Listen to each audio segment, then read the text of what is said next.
Okay.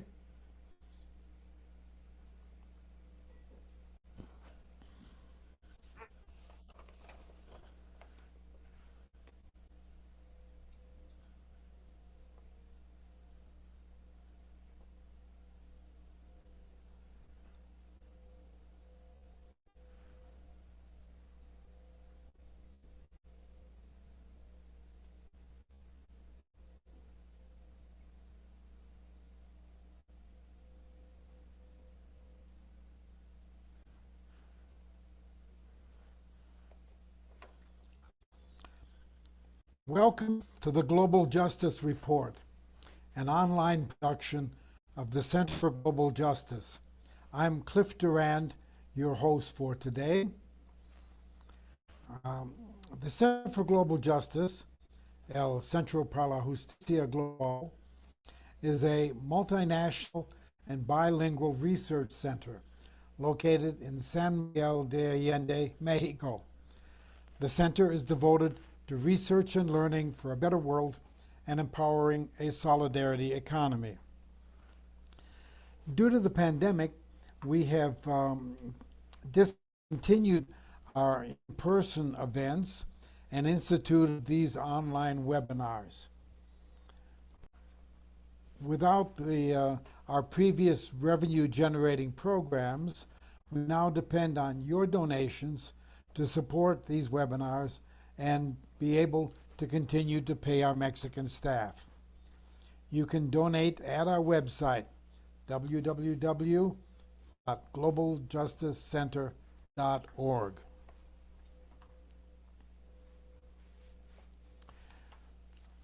For today's program, we are fortunate to have two well-informed speakers who will be talking about NATO and the current crisis in the Ukraine. We will begin with Targ and follow that then by Margaret Flowers. Harry is a retired political scientist from Purdue University and well known to many in our audience since he's done previous webinars with us and has also appeared in many other webinars. He's a frequent figure in webinars these days. He has authored several books on foreign policy, and he has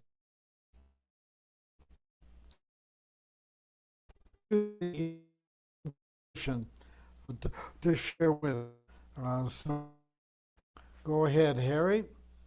You.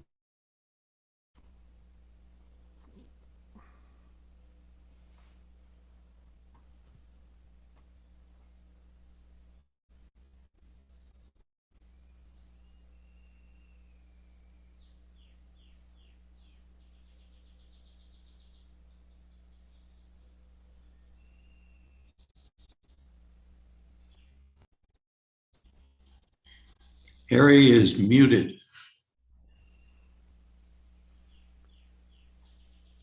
Thank you very much, Cliff, and all of you who are attending.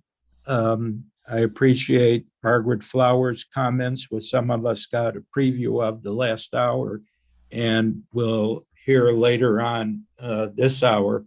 Some of my comments you will see will involve sort of filling in some details of points that she had made or we'll hear her make after I finish my presentation.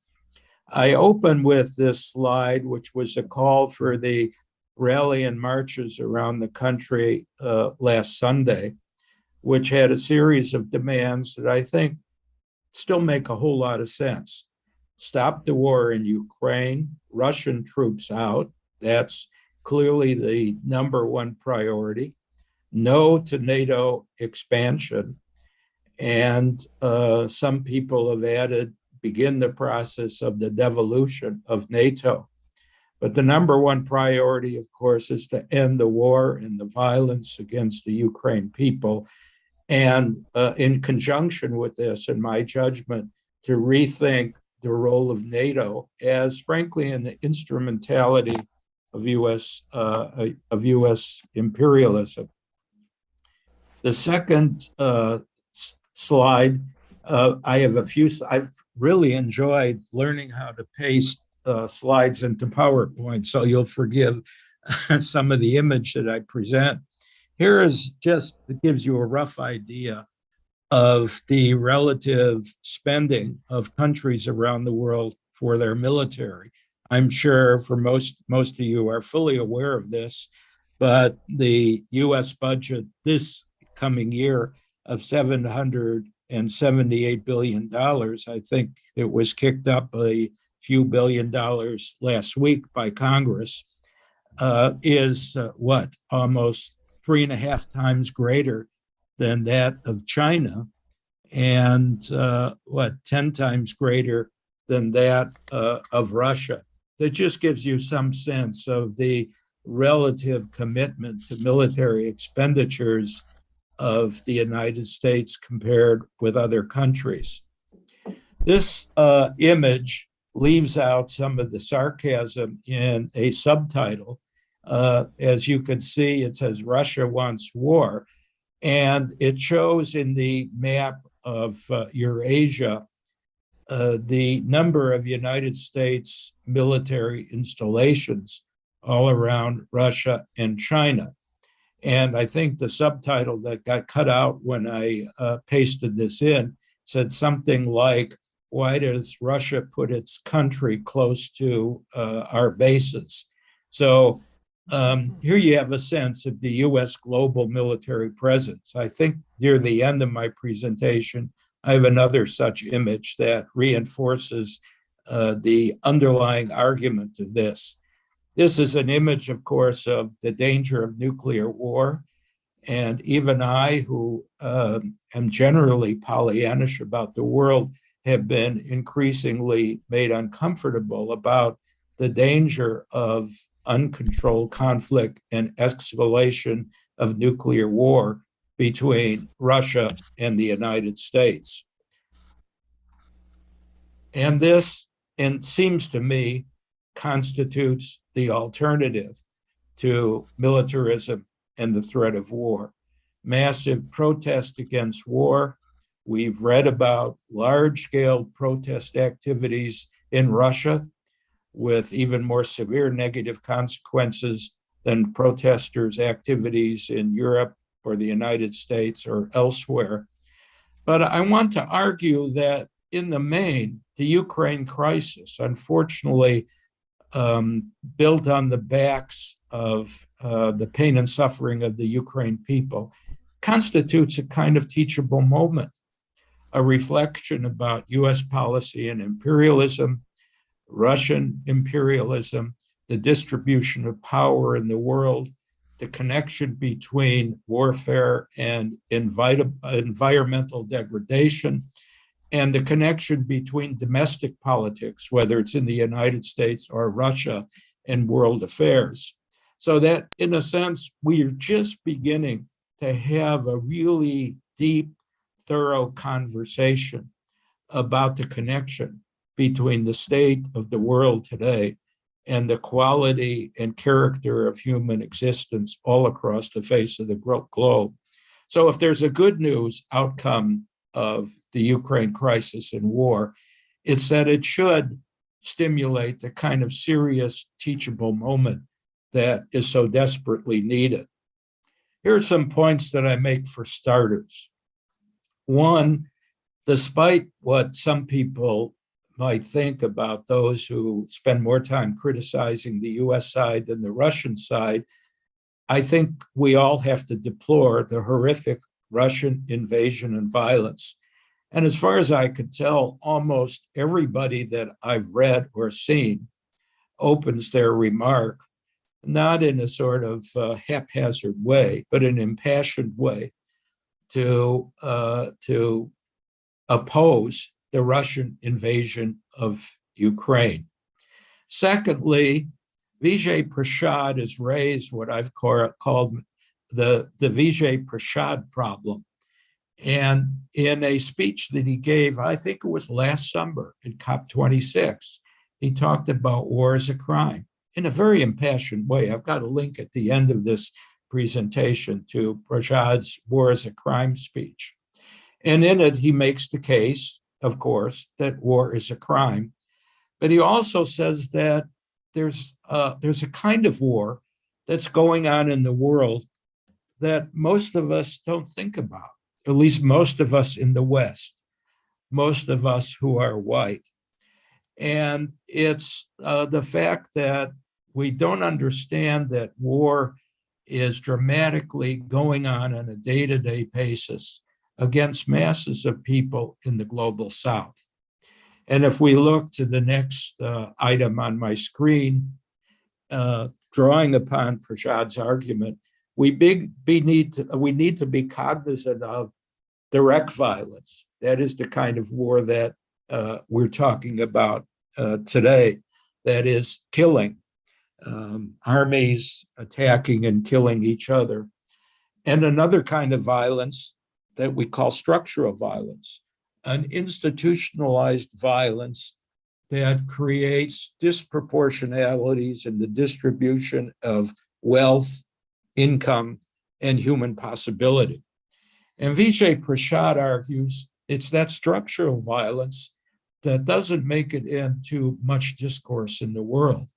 And Vijay, as a spokesperson from the global South, both as a political actor and as a scholar, argues that we have to rethink our notion of world history in such a way that we understand that there is a day-to-day violence going on against millions and millions of people. He estimates 2.3 billion people live in hunger and marginalization all across the face of the globe. And finally, people like him suggest that there's an inextricable connection ultimately between direct violence, the normal subject of quote war, and structural violence, the grotesque inequalities in the distribution not only of wealth and income, but in power and the capacity to decide one's own destiny and future.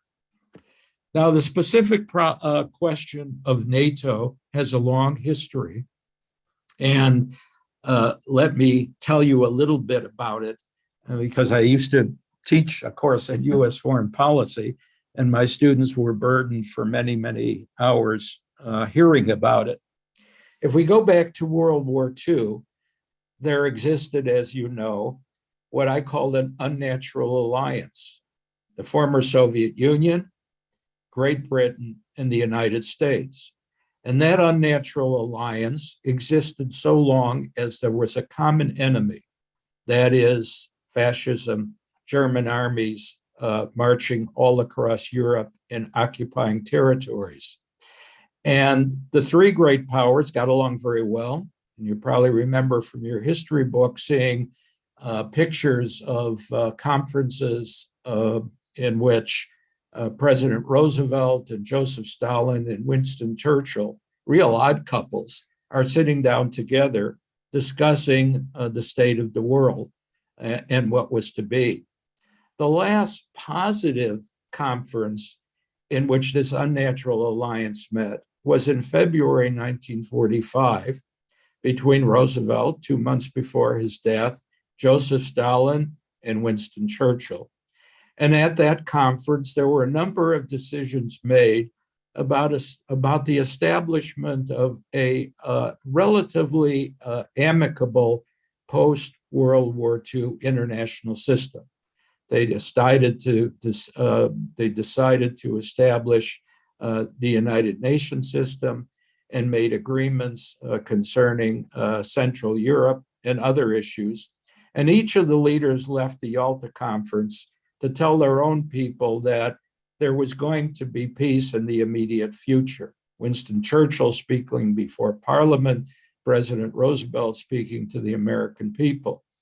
But within 2 months, that spirit of Yalta, that spirit of camaraderie between the leaders of the three countries and the three countries began to break down. Without going into too much more of the details, of course, the United States dropped 2 atomic bombs on Hiroshima and Nagasaki, and some of the key aides to the new President Truman were advising him to use the opportunity of a temporary atomic monopoly to pressure the Russians to do and act in ways that served our interest. Over the next year and a half, tensions between the US and the Soviet Union increased. Crises over Iran, Winston Churchill's being hosted in the United States to declare that an Iron Curtain has descended upon Europe, and most importantly, a civil war between former Greek partisans and a Greek government that was imposed by the British, and leading Truman's advisors to urge them to support the Greek government against what was called the Greek communists. And at this point in time, inside the administration, there was also talk about the need to avoid a return to Great Depression in the 1930s. And some people began to recommend that there was a connection between war preparation, war making, and economic vitality.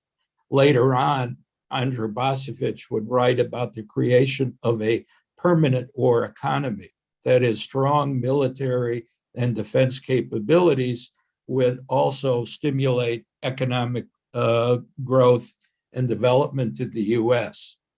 I would tell my students that there are 4 major dimensions to what we call the US Cold War policy. 1, ideological dimension. President Truman going before Congress, asking for money to support the Greeks to fight against the communists in the Greek Civil War. And in defense of this request, he talked about a global struggle between the forces of international communism and freedom. That I call the ideological dimension of the Cold War. A second dimension had to do with the desperate need of economies in Western Europe to reconstruct and rebuild after World War II, and at the same time to provide the opportunity for US economic penetration of these very much weakened economies in Western Europe. Thus, the second dimension of the Cold War, economics, the Marshall Plan. And the third dimension had to do with military capabilities. And as we will talk about a little bit more, the North Atlantic Treaty Organization was established in 1949 to provide the military infrastructure for US global economic and political policy. 1 year later, in 1950, the Truman administration adopted a position paper articulated or written by Paul Nitze and Dean Acheson, which recommended that every time a president is called upon to plan for a federal budget, military priorities should be number 1. And people like Bosevich point out that that turned out to be the case every year after 1950. So the military dimension clearly involves NATO. In addition to NATO, people talk back in those days in the 40s and 50s about the variety of military alliances that the United States should and in fact did create. The Rio Treaty was a treaty of common defense for all the Western Hemisphere countries. It was established in 1947. People say the charter for the Rio Treaty was the model for the NATO alliance, which was established in 1949. Smaller alliances were established in the subsequent period. The ANZUS Pact of 1951, New Zealand, Australia, Great Britain, and the United States. The Southeast Asia Treaty Organization, established in 1954, clearly intended to create a coalition of Asian states that would oppose the Indo-Chinese revolutionary process. CENTO, the Central Alliance system that involved some Middle East Persian Gulf states like Iraq and Iran. And in addition, a series of bilateral alliance agreements, compacts of mutual security with many countries around the world. I think later on I have a slide that says that the US has such bilateral security agreements with 69 countries in the world. If we look at the NATO story very briefly, NATO was formed, as I said, in 1949, and you could see the countries that were the initial members of NATO. I think including the US, there were 13 countries in NATO at its founding in 1949. In 1952, Greece and Turkey joined NATO. In 1955, West Germany was admitted to NATO, and that exacerbated tensions with the Soviet Union, who in the aftermath formed the so-called Warsaw Pact, the Eastern European military alliance system. In 1982, Spain was admitted into NATO. And here we have the post-Cold War expansion further of the NATO alliance. And here's where, in my judgment, the Russian concerns, well, again, not justifying their military invasion, but where their concerns come from. In 1999, the Czech Republic, Hungary, and Poland were added to NATO. In 2004, Bulgaria, Estonia, Latvia, Lithuania, Romania, Slovakia, and Slovenia were added to NATO. In 2009, Albania and Croatia. In 2017, Montenegro, and in 2020, North Macedonia was added to NATO. The critical part of the NATO charter is listed here, that the parties agree that an attack against one or more of the countries in Europe and North America will be considered an attack against them all. And Article 5 for the first time was invoked after 9/11. On September 12, 2001, the day after the terrorist attacks at the World Trade Center and Pentagon, NATO invoked Article 5 for the first time, committing its members to stand by the United States in its response to the attacks. In a four-paragraph resolution that passed unanimously, the organization reflected its understanding that the threats to global security had changed radically in the 52 years since the alliance was founded. And of course, it should be noted that many of us in 1991, with the devolution of the Soviet Union, said tongue-in-cheek, because we knew it wasn't going to happen, well, now NATO could close its doors because its original purpose was to protect Western Europe from any Soviet attack against their country. But in fact, NATO expanded dramatically. NATO activities in the years since the Cold War included airstrikes against Bosnia, massive airstrikes against Serbia to defend Kosovo. NATO participated formally in the war in Afghanistan. NATO participated formally in airstrikes to overthrow the government of Muammar Gaddafi in Libya. And NATO collaborated with a variety of other European institutions like the European Union. And I need to look further at the web of interconnected European institutions of which the NATO countries and NATO is a part. We all need to do this. Before the admittance of Poland, Czechoslovakia, I believe Hungary into NATO, some former diplomats and scholars warned of the danger of expanding NATO. And here a quote from someone who wrote in a Brookings Institute publication that the Dean of America's Russia expert, George Kennan, It called the expansion of NATO into Central Europe, quote, the most fateful error of American policy in the entire post-Cold War era.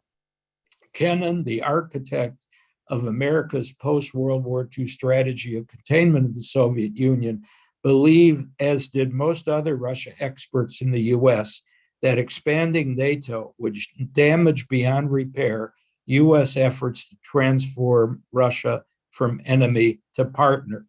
And I might add here, as I'm sure you all have been doing, watching webinars, watching YouTube videos, reading articles on the crisis in Ukraine, and figuring prominently in these commentaries are other so-called realists like George Kennan, John Mersheimer, University of Chicago political scientist, and Andrew Bosevich, now the executive director of the Quincy Institute. And both of them make the same case that George Kennan made in the late 90s, that expanding NATO was increasing the danger of tensions in Central Europe with Russia. Along with NATO, as I said already, 69 countries have some form of defense pact with the United States, making up about 75% of the world's economic output. The combined population of these countries and the US itself is in excess of $2 billion. So we're talking about a network of military relationships that go beyond NATO and constitute a huge network of relations with other countries on so-called national security matters that expand the globe. What data is relevant to the Ukraine crisis? And again, here's where we have room for debate and disagreement. First, of course, the expansion of NATO from 1991 to today, which we've talked about already. NATO's attacks on Bosnia, Serbia, and Libya. US covert aid to those who sought to overthrow governments of Ukraine, particularly the Menon coup of 2014, war between Ukraine separatists and Kiev government, the role of top US officials, particularly in the Menon coup, and as I said, Virginia Nuland has played prominently. Her name appears over and over again in discussions of the role of the US in influencing the politics of Ukraine in 2014. In addition, I list some level of popularity and activism of neo-Nazis in Ukraine, and the magnitude and significance of this is very different. People take different positions. The scuttling of the Minsk Accords, agreements in which were designed to increase the semi-autonomy of the eastern sectors of Ukraine, and the refusal of the US and Ukraine to not pursue NATO membership. That is, rhetorically not pursue NATO membership. Most commentators that I've seen have said that the NATO countries had no intention of admitting Ukraine into NATO. The Ukraine government knew this, and the US government knew this. So when we ask the question about how did this all emerge, could this conflict have been avoided, one of the possibilities would have been a simple statement that Ukraine would not consider or be considered for membership into the NATO alliance system for a subsequent period of time. So in sum, and I'll read part of this because it's just one huge long sentence. In my opinion, while the Russian attack on Ukraine should be condemned, we need to recognize it as part of an ongoing war that has its roots, perhaps, and this should have been a whole list, the era of formal empires of past centuries, or the Western reaction to the Russian Revolution, or the rise of fascism in World War II, or the construction of NATO and the US drive for global hegemony from World War II to the present, or the promises made by George Herbert Walker Bush not to expand NATO and its subsequent expansion eastward in the Clinton era, or NATO's taking on a worldwide role in imposing Western dominance, or the 2014 coup supported by the US against a flawed but elected government in Kiev, or full incorporation of the neo-fascist elements of that coup in the Ukraine military, or the possibility of a Nord Stream 2 pipeline, and or the refusal of the US to make a modest but significant promise not to expand NATO to include Ukraine. Future. The short-term future, in my judgment, is bleak. Of course, the war has already inflicted enormous pain and suffering on the people of Ukraine. Young Russian soldiers are and will die in this misbegotten adventure. It apparently might be the case that the war in Iraq will create irreparable economic and diplomatic catastrophe for Russia. In the longer run, the danger of nuclear war is increased. The Bulletin for Atomic Scientists clock leading to midnight, that is nuclear war, is 100 seconds until midnight. The war exacerbates environmental crises and postpones the addressing of them. And in the United States, it seems to me the war is splitting the left and the peace movement in the US. And finally, the war makes more problematic any gains by progressives in the 2022 elections. And I think it was mentioned in the prior hour, the possibility that one byproduct, if not cause, of the US position on Ukraine has to do with the faltering popularity of the Biden administration for a whole host of reasons. In the longer run, maybe, perhaps if the peace movement is strong enough, that US weakening, the US hegemony in the world will weaken, and there will emerge, as I think is occurring, an Asian global South bloc. And maybe the global South will gain some of the economic and political power that they've been denied over several hundred years of colonialism and neo-colonialism. In addition, China, in fact, might continue and play an increasingly important role in the diplomatic sphere. And it might mean that we, if we survive the short run, will move towards a much healthier multipolar world. And part of our job as peace activists is to advocate for multipolarity.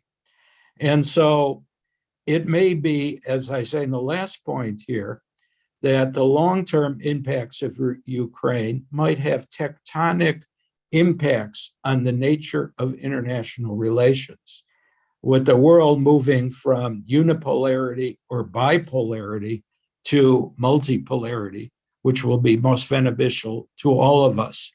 I put together a few appendices just to show you quickly. Here is a distribution of the world's gross domestic product. And you see it shows the United States has the largest share, 24.42% of the world gross domestic product. And China is second with 16.34% of global GDP. Russia is has a very tiny amount of this. Secondly, here's another image of bases, US bases around the world. And the last image and this image remind me of a very interesting book by Alfred McCoy called something like The Shape of America's Declining Empire. And what McCoy argues is that Chinese economic development will surpass that of the United States by 2030. And the United States, in reaction to this fear of a shift from unipolarity to multipolarity economically, is seeking to overcome its declining relative economic power by trying to increase its military power and capabilities. We see language to that effect in many different places. I'm a retiree from an R1 a STEM university that's received large military contracts from DOD, and private military contractors. And administrators celebrate these enormous increases in military contracts by saying that my university will be participating in preparation for the next war.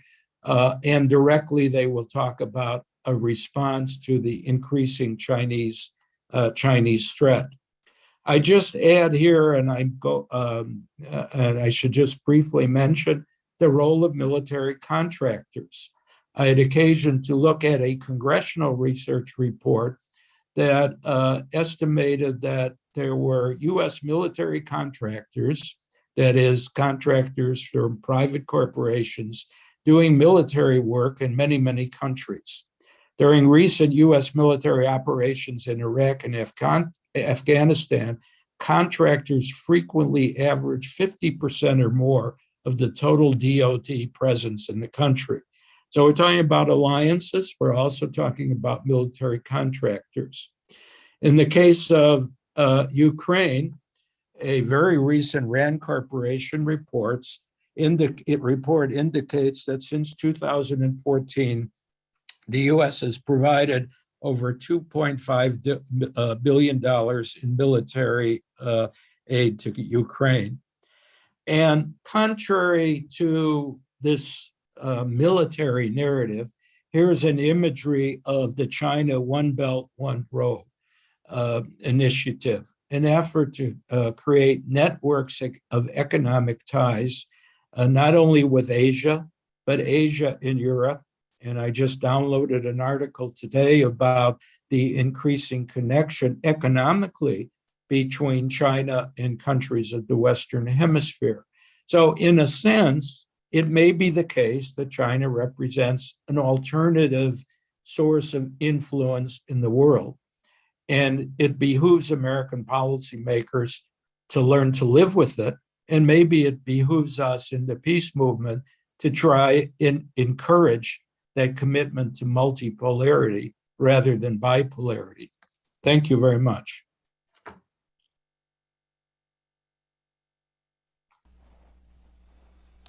Okay, well, thank you, Harry. Now, unfortunately, Margaret Flowers is not able to be with us in person now, but in the last hour, she recorded her talk and some discussion. And if Roberto, our technical person, is ready, we could begin to show that. No, Cliff, unfortunately, it is still processing the video. It's not available. Okay, well, let's hold on and the hope that it will become available. But while we're waiting, we can discussion of Harry's talk. Those who might be watching us on YouTube can send your questions or comments. This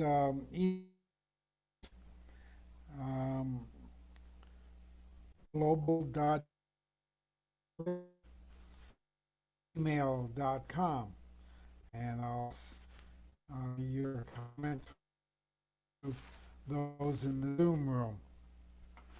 And those of us who are in the Zoom room can present our questions or comments directly. So, who would like to raise a question or comment?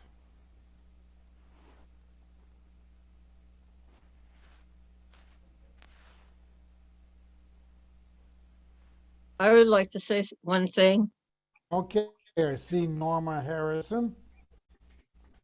I think that the mention, well, the lack of mention or the lack of emphasis on the Western powers' support of the Hitler rising as the Second World War, or what our people have called the continuation of the First World War, as it was happening, that eventually America got involved in encouraging, allowing Hitler to march, and that the Western powers also, and I'd appreciate hearing from anybody that has ability to expand this any further. I think it's worth mentioning. Again, I know it indicts the US, and I intend to indict the US. You know, I wrote a lot of notes saying we should not be praising Ukraine because of it, being told how full of Nazis it is. But I forgot to say sympathy to them for suffering an invasion. And I think I do that because I am so afraid for the fragility of the Soviet Revolution, which is what I consider this whole thing to be about. Coming from, of course, the past histories, the past several hundred years of histories, but that the communist revolutions, the Bolshevik revolutions, can throw imperialism off track and support maybe that people run their countries for their benefit for each other, rather than for the profit of our owners. Okay, are there other questions or comments? Can you hear me? Hello, can you hear me? Yeah, who is that? Simon, Simon Glynn. Oh, there. Yeah, I see. Simon Glenn. Yeah, I'd like to make a comment. Last time I was in Ukraine was 2019. I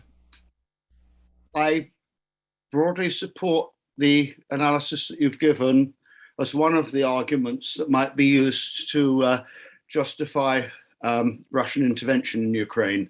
I think, however, there's another argument that might be used, and that is this, that, as we know, even those who are critics of Russian intervention will acknowledge that the separatist movement in eastern Ukraine, they take this as a criticism, by the way, of the separatist movement, but I take it as a justification for the separatist movement. That in eastern Ukraine, as we all know, it's more industrial and mining and manufacturing, and therefore predominantly working class.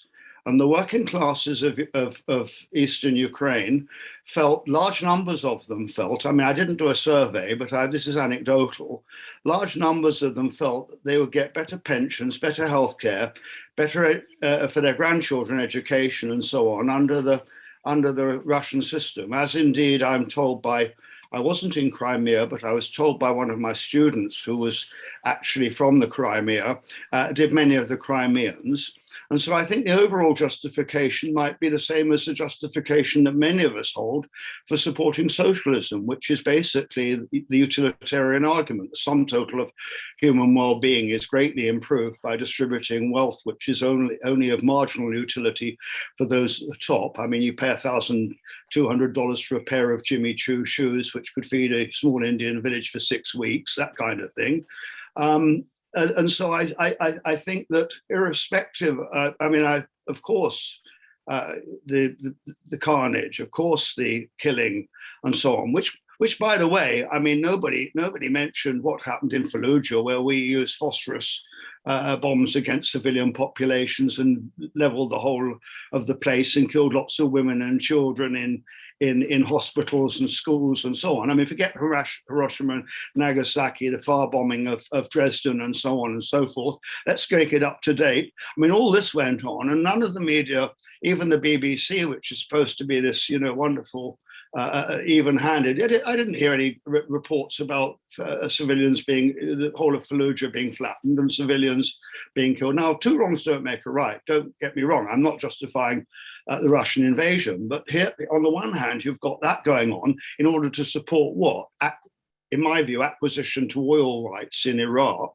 On the other hand, you've got killing going on by the Russians in order to save themselves from NATO expansion and so on. So if there was a greater justification, I think the Russians have a greater justification for what they're doing, although I think it's over the top. And perhaps if you could tell me what you think about that, and perhaps you could expand on something that I don't know a lot about, which is the Minsk Accords, which I understand might have enabled at least the people in eastern Ukraine to participate more fully in the benefits of the Russian economy, because I don't know anything about that, quite frankly. Okay, to respond. I don't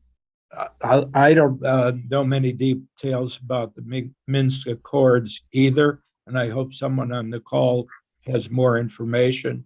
But I gather there was discussion to provide some semi-autonomy for the regions in the east, some kind of federated structure. And as I remember reading that the conversations were pretty extensive, and then they were dropped.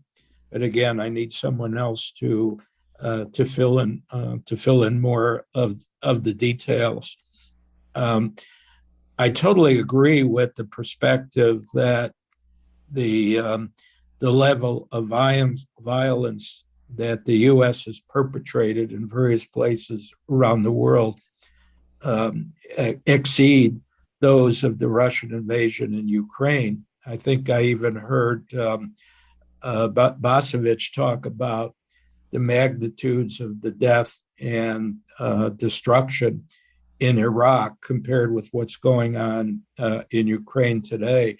So on the one hand, I think those kind of arguments are important for helping peace movement activists perhaps have a better perspective on the policies and the government that they oppose. On the other hand, I'm really uncomfortable with using that as an argument that some might say justify the Russian invasion of Ukraine. And we need to clear about that, as you were, Simon, that our analysis does not justify the aggression of Russia today. And I think we can carry on a dialogue and debate, including both kinds of evidence. We can carry on a dialogue and debate and criticism of NATO, and at the same time oppose the Russian invasion. And I've been a little frustrated when some people have referred to arguments like the ones that you and I made as being apologetics for Russia. And I find that very unhelpful and frustrating. And I fear that that it will serve to split the peace movement unnecessarily. On that point, I understand that there is considerable division within DSA, Democratic Socialists of America, on this point. The problem is that to point to the provocations by NATO that resulted in the invasion, and to call the abolition of NATO has been very controversial. It's been seen as being an apology for the Russian invasion. You want to speak to that controversy? Jerry wanted to speak, so it's Yeah, I'm not going to speak for DSA particularly, but I did want to make one or two other points just very briefly. if the people in eastern Ukraine are fleeing to Russia to thinking that they're going to get better pensions, they're fleeing into a thoroughly neoliberal country that has destroyed the social contract with the Russian people. So they're not going to get much from the Russian government in that sense. I just want to talk about the fascist presence in Ukraine, although we should also recognize a neo-fascist presence in Russia too, the great Rush Empire, the Holy Empire, and the Tsarist concept of their imperialism. But during the Menon demonstrations, there was significant fascist presence. Certainly in the streets and in the new government, they had 3 ministries and about 20% of parliament. And there continues to be military presence of fascism, of course, in the Azov battalion, which is somewhere between 900 to 2,500 members. And there's a certain amount of street presence also. But I think the most important point is that their political support has collapsed in the Ukraine. So in the 2018 presidential elections, the 5 major far-right parties united behind a single presidential candidate. They got 1.6% of the national vote, 1.6%. The next year in 2019, there was the parliamentary elections and 3 major far-right parties united. They won 2.1% of the vote and didn't even get 1 parliamentary representative. They got no seats in parliament. The next year in 2020, there was the regional elections for mayors and boards and councils, et cetera, throughout the country, tens of thousands of various offices. And they got 2.6% of the vote, not of the vote, but of the potential seats. They got 19 mayorships throughout the entire country. So the political support for fascism in Ukraine is actually less than you'll find in France or the Netherlands, Germany, or indeed in the United States. Right. So just on that point, we should be clear. We should also be clear about the danger of their military units, which is very real. But in terms of their political support, it's almost, it's very minimal. Oh, I only wanted to put a line in. The United States bombed the United States in 1945, dropped the bomb on Alamogordo. They were surprised at how strong the explosion was, let alone how deadly. Just all. I will come back, if I may, on one of the points that was just made. Yes. May I? Yes. There may indeed, it's not at all clear to me that there aren't people from Eastern Ukraine who are going into Russia. Of course, the majority of Ukrainians are moving the other way because we know that the majority of Ukrainians apparently don't support Russia. But there are indeed people from Eastern Ukraine who are, as they would think, escaping into Russia.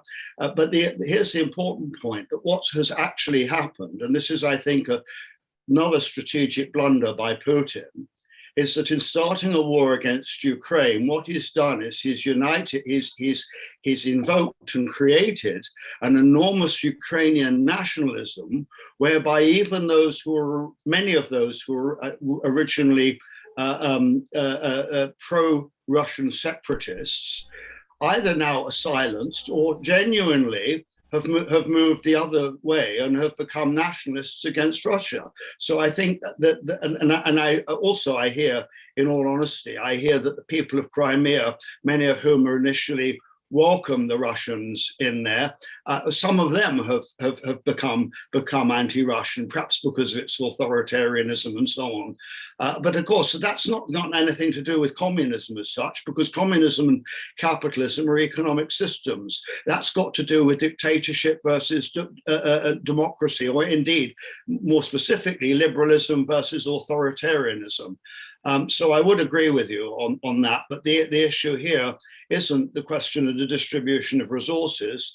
The anti-Russian thing, I think, is because of the somewhat more authoritarian nature of their government, and they're rather less libertarian. And I wondered if you might agree with me on this.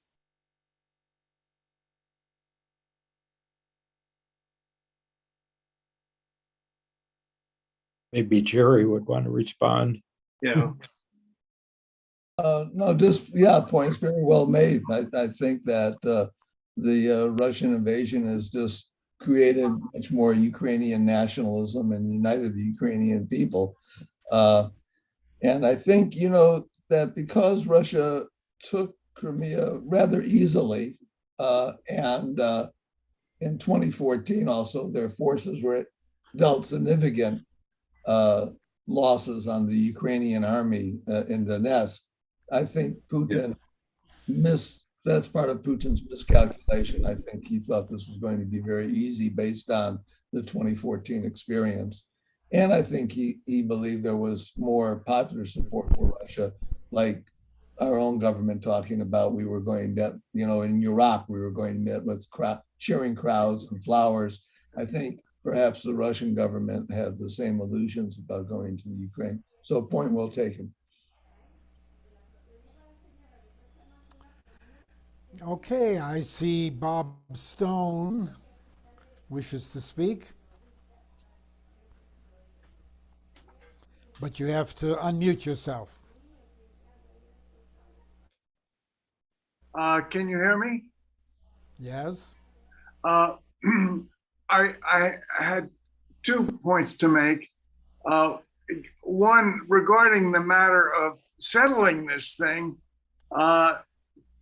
there's been a good bit of discussion of Zelensky's statement that he's cooling on NATO as protecting Ukraine, since the US has made it clear that it will not respond under Article 5 to the defense of Ukraine. It's not a member.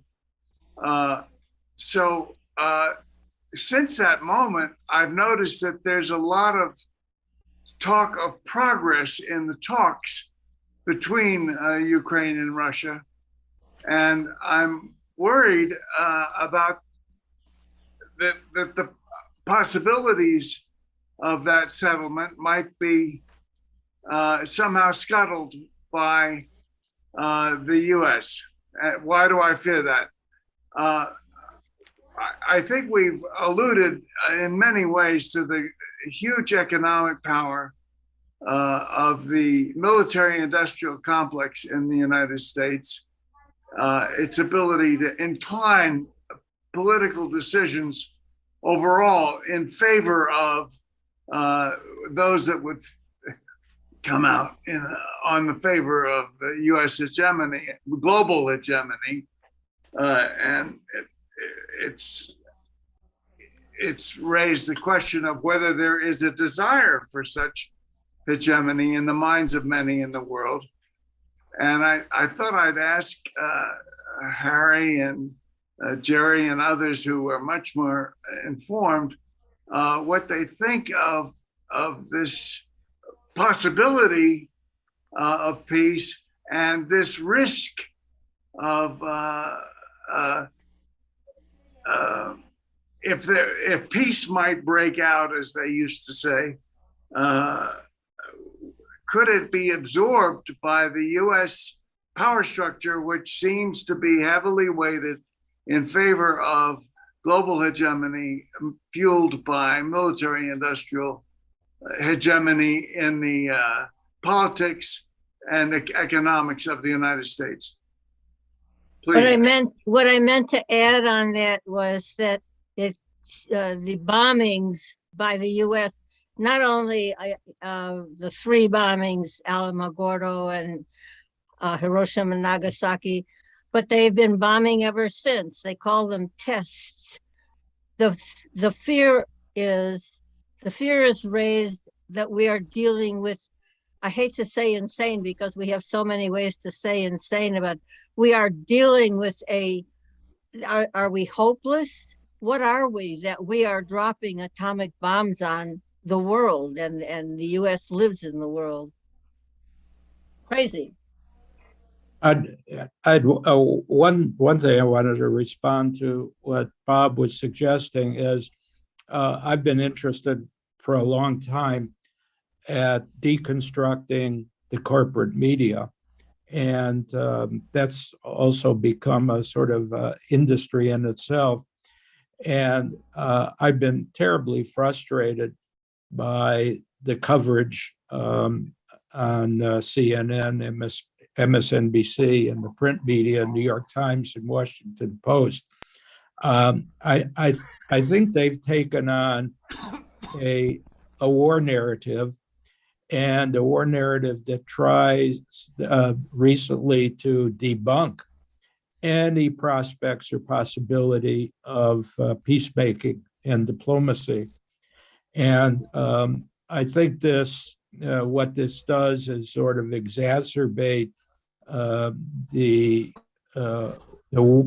war orientation of the American people, and increases pressure on politicians to not engage in diplomacy. And that's why I began to think about this old idea, that the old concept of back channels during the depths of the Cuban Missile Crisis, that I'm just hoping that there are serious semi-private negotiations going on. And I presume that they would be negotiations about NATO, semi-autonomy of the regions in the East, and other forms of tension reduction on policy issue areas that were in part motivating Putin to engage in his aggression, but should be the subjects on the table for negotiation. But it seems to me the mainstream media has been as chauvinist and war-making as I remember the reports about the lead up to the Spanish-American War and during the dark days of the Cold War in the 1950s and 1960s. So the public discourse and public ideology, public consciousness is very much shaped in the direction of war-making. Secondly, I do watch a podcast, an interview by Paul Jay, and he makes the claim, perhaps too simplistic, that we're talking about three military industrial complexes, the US, Russia, and even Ukraine. And he said till just a few years ago, Ukraine was one of the top 10 exporters of military hardware around the world. So he says there is a military and industrial sector there as well. Now, perhaps that's too simplistic a formulation, but some of it appeals to me, and I think some of it should, be incorporated in our analyses of why the U.S. does what it does, why Russia is doing what it's doing. And that Financial Times article I referred to, is sort of looking at the inner circle around Putin, had some significant representation from the military. And I gather Jerry would know much more about this than I, that the military sector plays even a larger role in the overall Russian economy than the military sector in the US. I don't know.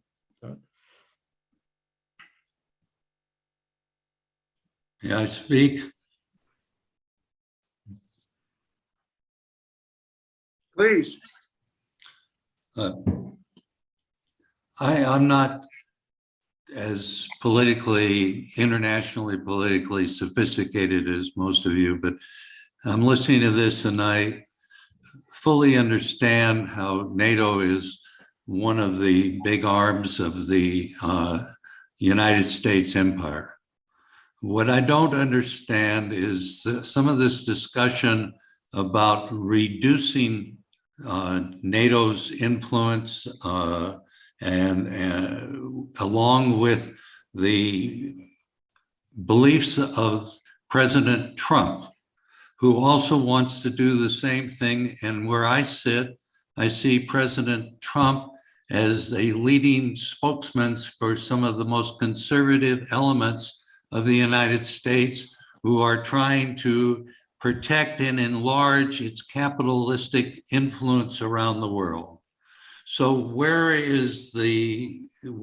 am I missing here between Donald Trump and reducing NATO influence and what has been said by Harry and others on this phone call? It's a tough one. I hope someone else will jump in and add words of wisdom.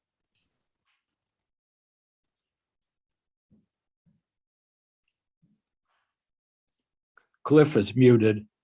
I would like to say one thing on that. You know, sometimes even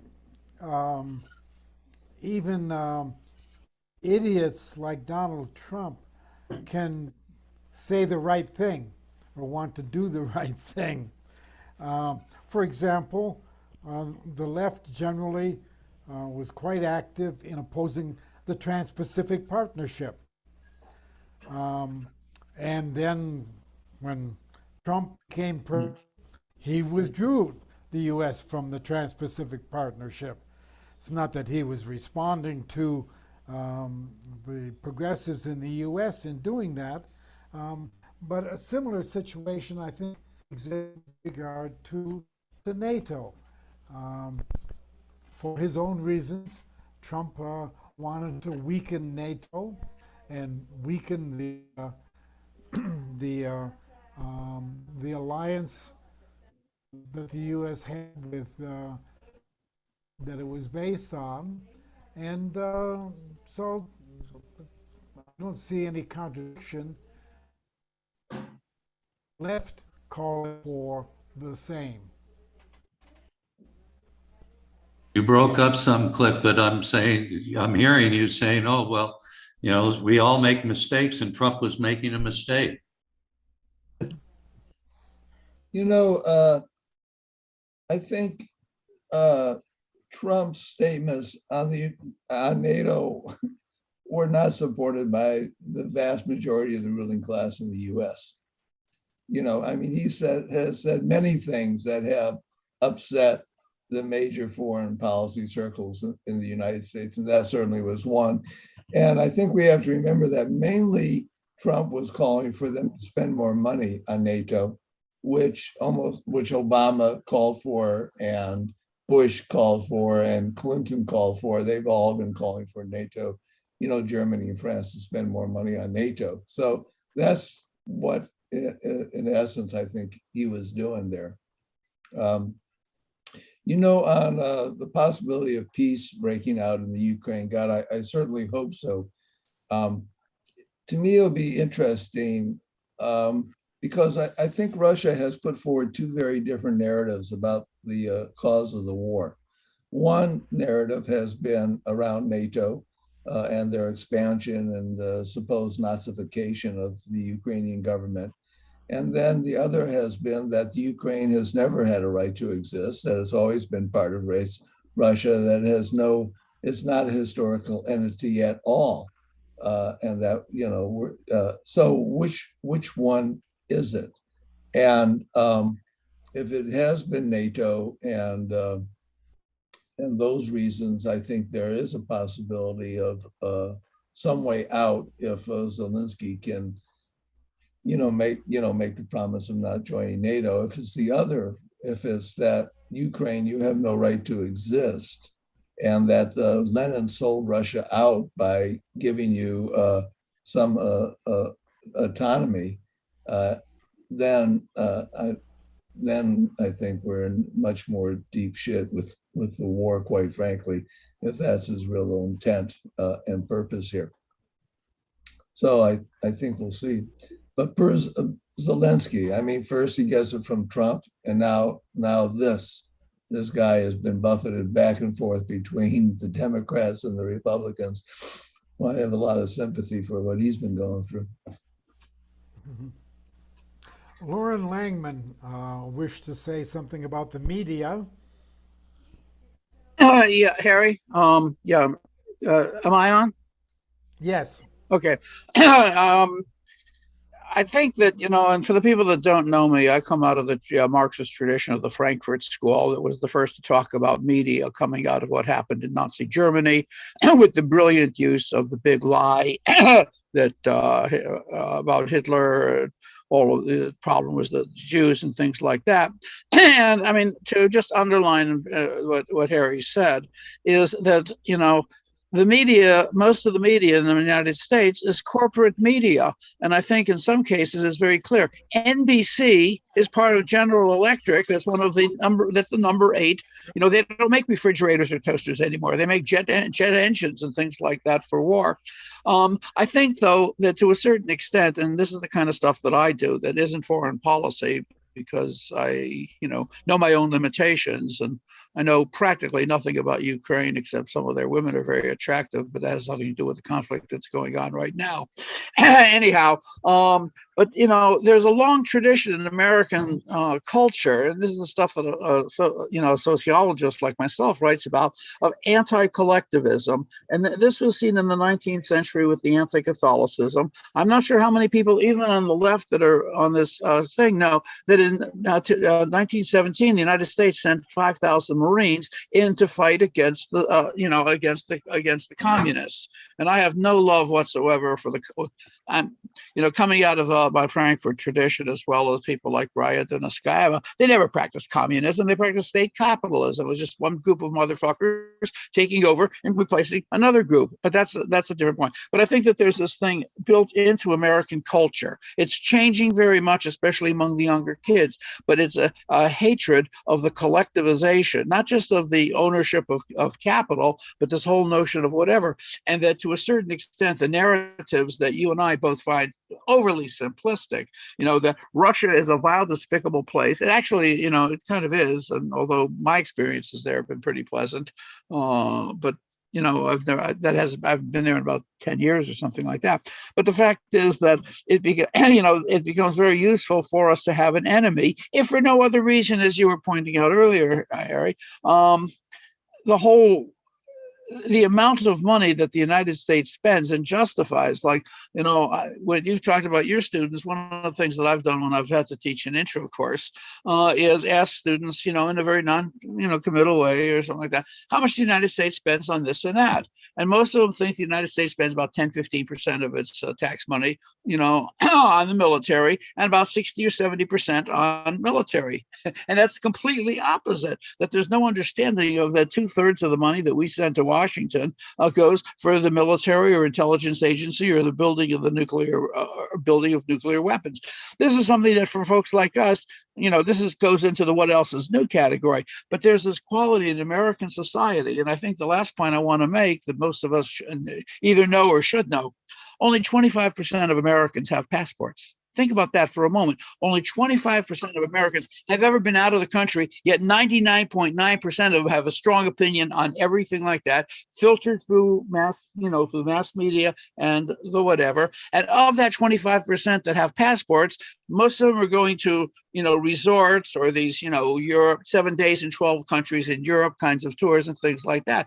That the vast majority of Americans that travel are not particularly interested in the cultures per se, in their history and things like that, that they're much more interested in, the touristic kind of things. And I do tourism. I'm not trying to say that tourism is bad, but so much of the tourism, is totally naive as to the conditions of other countries in the world. And I think the bottom line here, and those of us that have been to Europe, and many of us have, probably most of us on this bliss, is that in so many ways, the European societies in general, take your pick, France, Italy, Germany, they're much better on social benefits than we are. They're much more generous. They're much, you don't find strong, anti-gay movements. And, and I guess the last statement on this is that, something that we've noted for a long time, since the 1920s, African Americans have been much more welcome in France than they have been in the United States up until recently. And that's sort of been changing a little bit, not so much in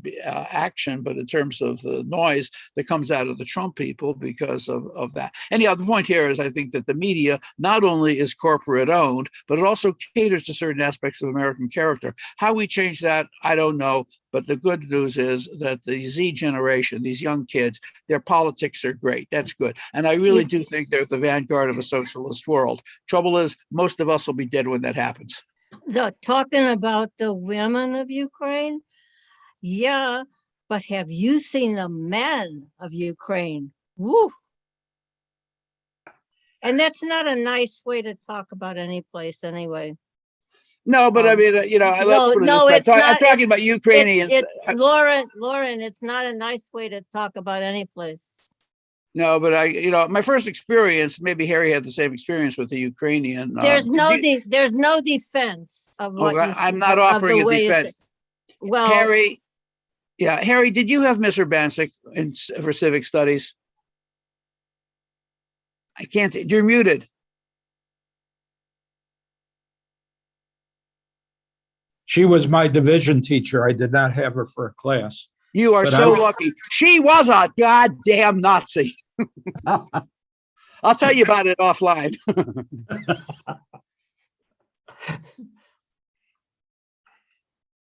All right, Bob Stone is back with the question.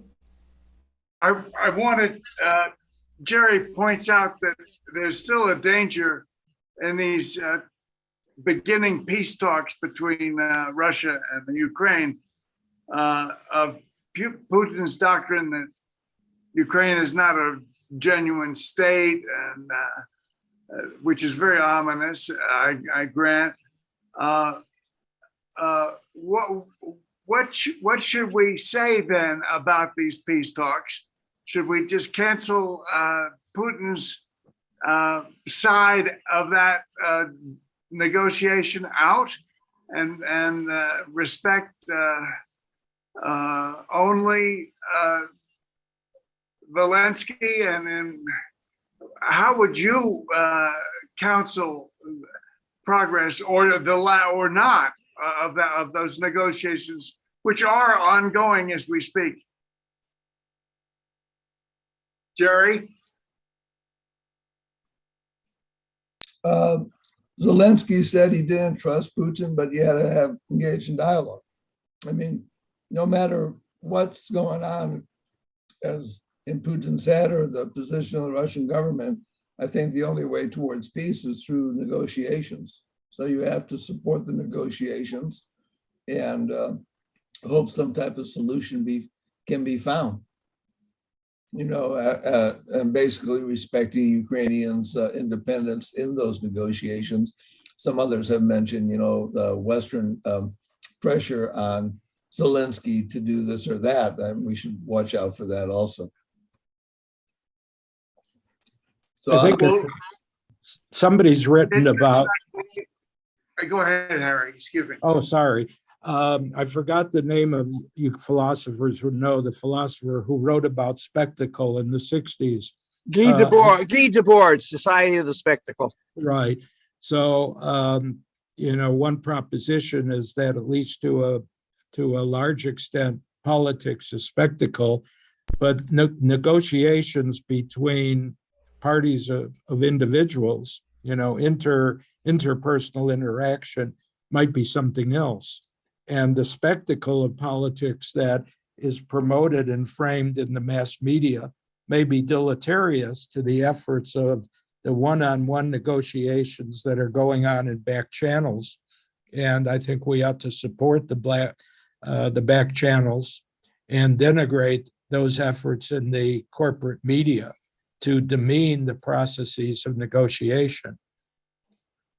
Right. if I may say something.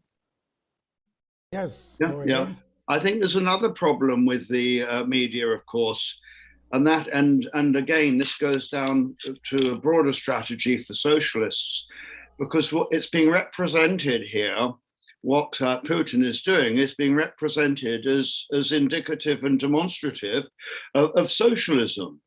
The Americans, people in general, but particularly Americans, cannot distinguish, or are not taught to distinguish between the structure of an economic system. Again, I say the two antitheses there are capitalism and communism, with socialism sort of being some ownership of some means of production, but not ownership of all means of production. Communism, at least in its formal sense, the meaning of ownership of the meaning of production, exchange, and distribution, and so on.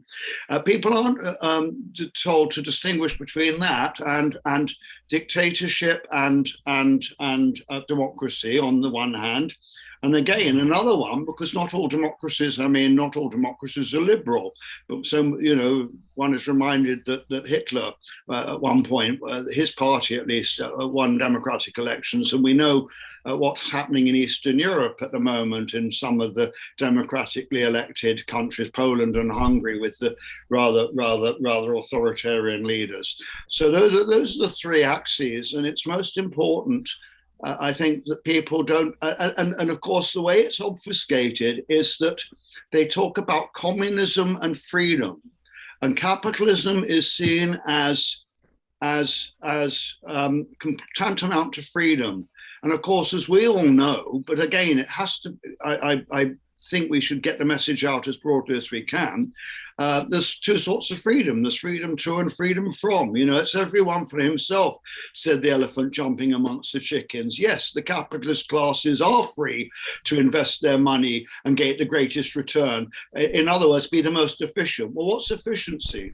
I pump up my bicycle tires and I put as little effort in and get as much out. And we've seen how that works. You increase the GDP, but you reduce the median income. And we saw how that produced a crisis of overproduction in 2007, 2008, which was blamed upon the mortgage market. The mortgage market was the way of trying to get out of it, because the middle class's major asset was their housing. And so having increased the GDP between 1982 and 2007, doubled it in the United States from 7 trillion to 14 trillion, where median wage went down from, in constant dollars, went down from 46,000 to 34,000. So we had a classic crisis of overproduction. You need to stimulate the economy. So you give people mortgages. Well, eventually we know where that ends, because they can't afford it. So people have to become educated in the difference. And of course, FDR's attempt, he was going to, as we all know, have a second thing, where was freedom from preventable illness, freedom from preventable ignorance, freedom from homelessness, and so on. And those are very important freedoms. And so this fatuous equation of capitalism with freedom is something that really has to be attacked, really has to be taken apart. And the problem is, of course, that with the corporate media, CBS, NBC, and so on, it becomes almost impossible to do so. And I wonder what we can do about that.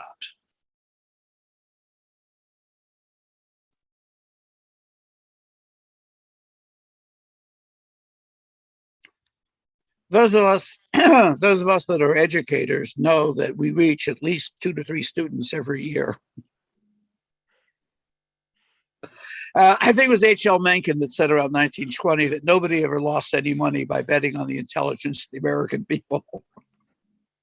Yeah, we educate 2 to 3 students every year, but if we try and educate them, we form foes out of 25 or 50 or 100 who say, Professor Glynn is anti-American. I say, how on earth can I be anti-American? I am an American. Well, I'm somewhat fortunate having taught at a Jesuit university, and the Jesuits are very, very strong on the economic side. And for the most part, they don't really give that much of a hoot about all the sexual stuff and abortion and things like that. They're much more concerned with, and as I tell, or would tell my students, if you're an atheist, you go with Marx. If you're a good Catholic, you go with the Pope. You're going to wind up with the same thing either way. Not exactly, because there's not that many Marxists that, want to restrict abortion, birth control, and end pornography. Well, the previous Pope, of course, was a member of the Hitler Nazi of the Hitler Youth. We know that. The current Pope seems not to be so bad, but you're lucky because you teach decent students. I've just retired from teaching students here in Florida, and frankly, I got fed up with teaching. Oh, I'm sorry. Reading and writing skills to 7th grade to graduate students, and English as a foreign language to native speakers. I mean, it's just impossible down here. If I just want to add a very quick note of some optimism, which is very lacking these days. I just finished reading a book. It just came out about 2 weeks ago. It's not an academic book. It's a book called Fight. And it's by this guy, his name is Wolpe. He's a survey guy at Harvard. And it's primarily an analysis of the Zoomer generation that are the most progressive and the largest generation in American history. And I try to be optimistic, despite the possibility we'll have nuclear war in 100 seconds. But according to him, and this is where I've made this argument for a long time and been laughed at, not so much anymore, well, for the argument, laughed at for other reasons, but that, this is really, these are the people that managed, and I'm not a Democrat, I'm a socialist, but these are the people that managed to move the House into the Democratic column. These are the people who basically worked their little asses off to get Biden elected, even though Bernie was their guy. And in several papers that I've written, I begin with the fact that at the same time that the insurrectionists, the Nazis, racist motherfuckers, were taking over the Capitol for a few hours, that in Georgia, an African-American and a Jewish guy became elected senators. And this is because the Bernie people joined with the Stacey Adams people and squeaked the victory through. This is portending of the future. Maybe not the next election, but this is the way things are going to go, which is why I said before, we will eventually have a humanistic, decent society. But that's not going to be for at least another 3 generations. And I don't know if any of us are still alive. We'll be too senile to recognize Barry's got his hand up. Yeah, Cliff, let me just say one thing, then Kurt wants to speak.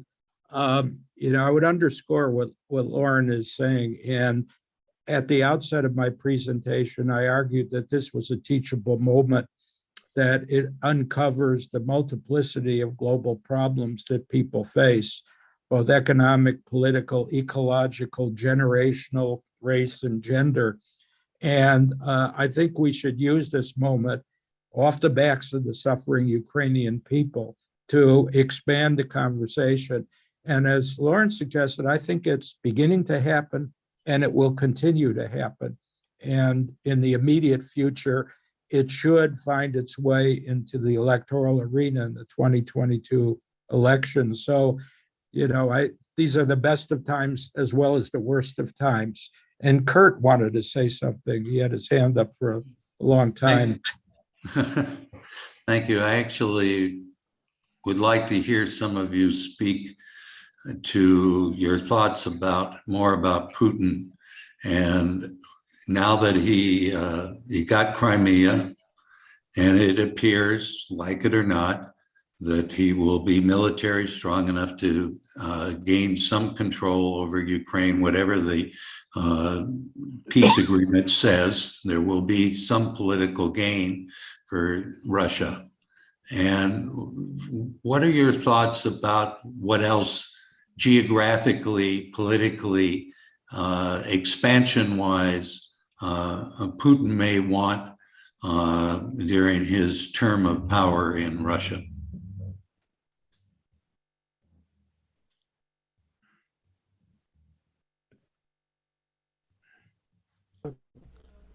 Can I make a comment to that?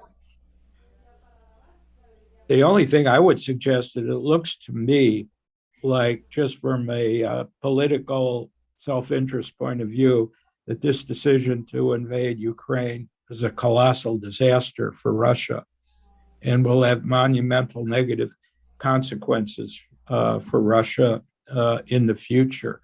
I had thought, like many other people, that he was, quote, bluffing, and that after a while he would withdraw his troops from Belarus and elsewhere. And I thought that would show up the United States and the Biden administration, which was predicting war every day or two. And, so I think he made a colossal mistake. I don't have the sense of Putin's position in the domestic political and economic structure.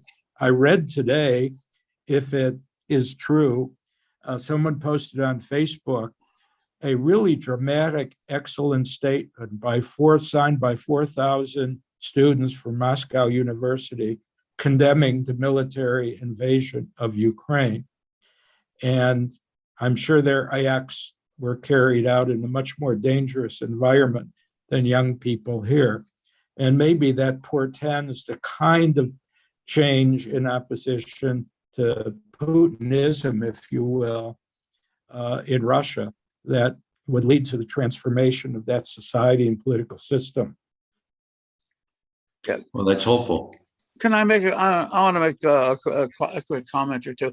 I actually began my career as a psychologist, and my actual degree is in psychology.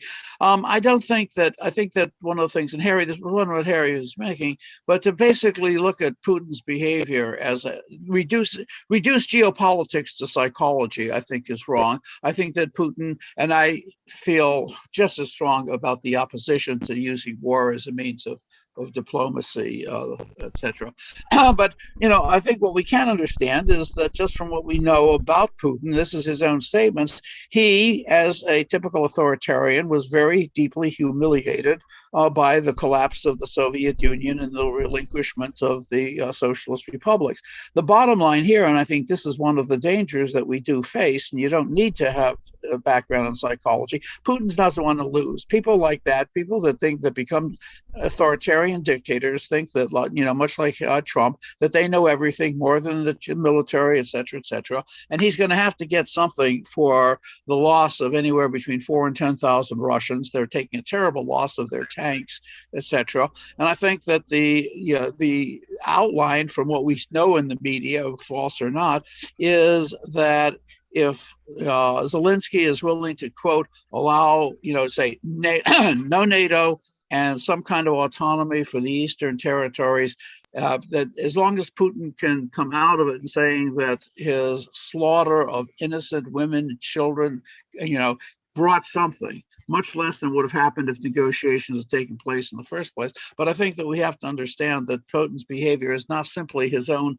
personality, but he's the kind of person that has been, the Soviet Union, going back, Tsarist Russia, Soviet Union, post-Soviet Russia has never been a democratic society with a great deal of individual freedom and dissent. And I think that we have to understand that this culture is very, very different than ours. And I think that we have to understand that they're going to have to get something for that. And I think this is probably, hopefully, Harry, you're right, there's something going on in the back channels that are going to address this, because this has to be a win-win situation, because if not, this is just going to go on. And as many people have noted, and I think Basevich made a comment on this when he was talking on Amy Goodman, that Russia does not have enough military to occupy the Ukraine. They can take over cities and starve people to death, but the Ukraine, as he pointed out, is 3 times the size of Britain.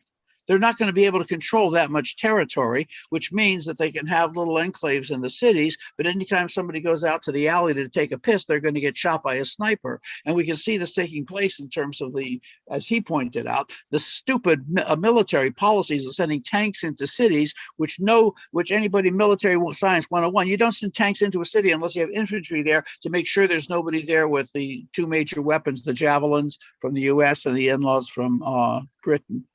I'm going to mute because I talk too much and I've said enough. Okay, and a final comment now from Bob Stone. The 3 war objectives that the Soviets, Putin has articulated. NATO, no NATO on his border, please. Autonomy for Donbass, and recognition of Crimea. with the statement by Zelensky that he's demoting membership in NATO as part of his red line, opens up a realm for negotiation on recognizing autonomy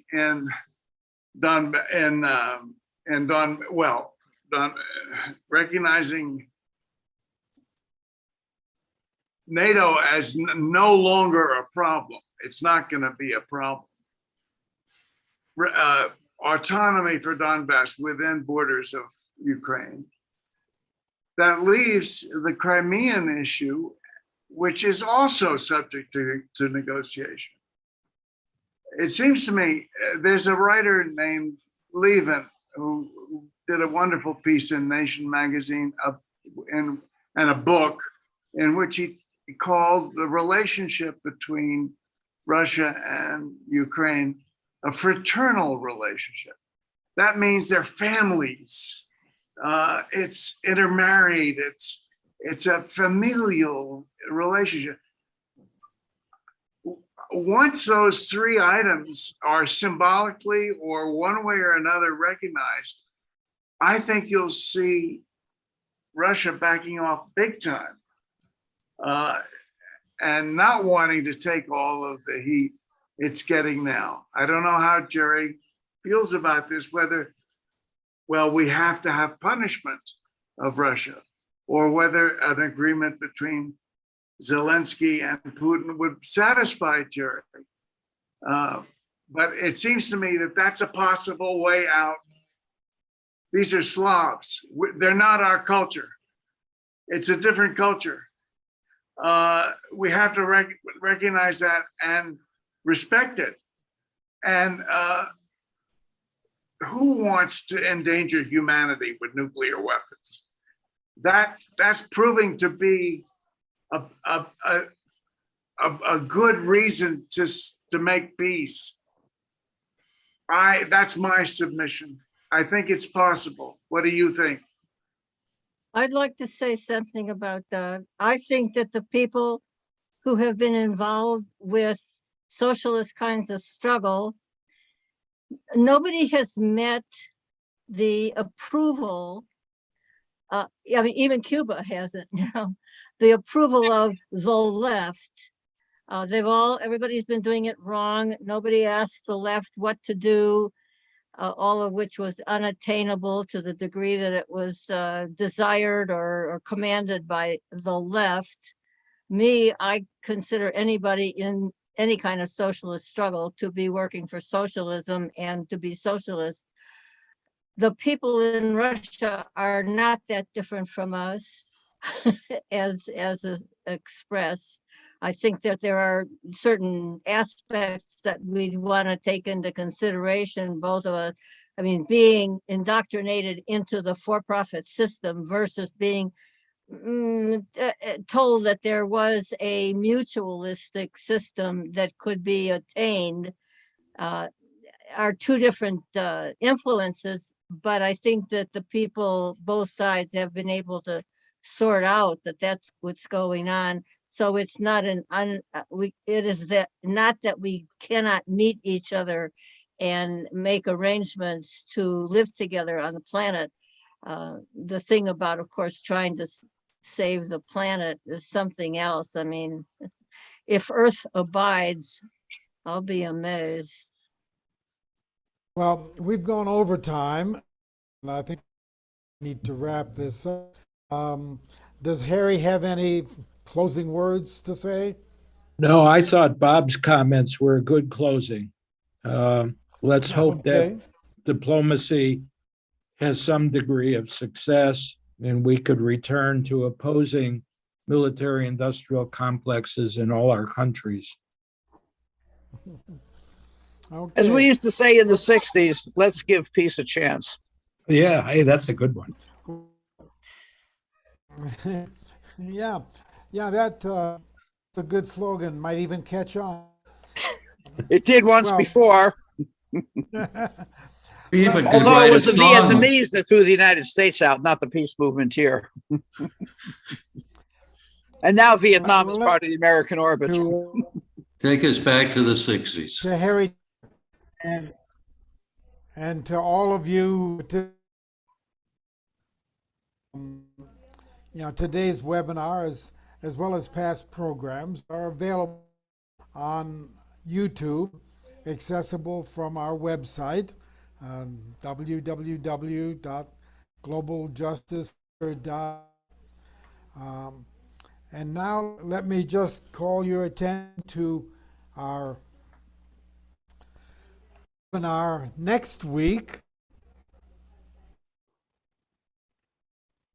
Is a site of empowerment and resistance with philosopher Margaret McLaren.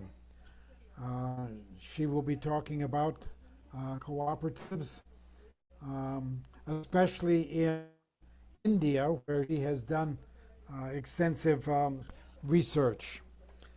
And let me point out to everyone that that next week will be at 1 o'clock Mexico time, but that is in the U.S. now on daylight time.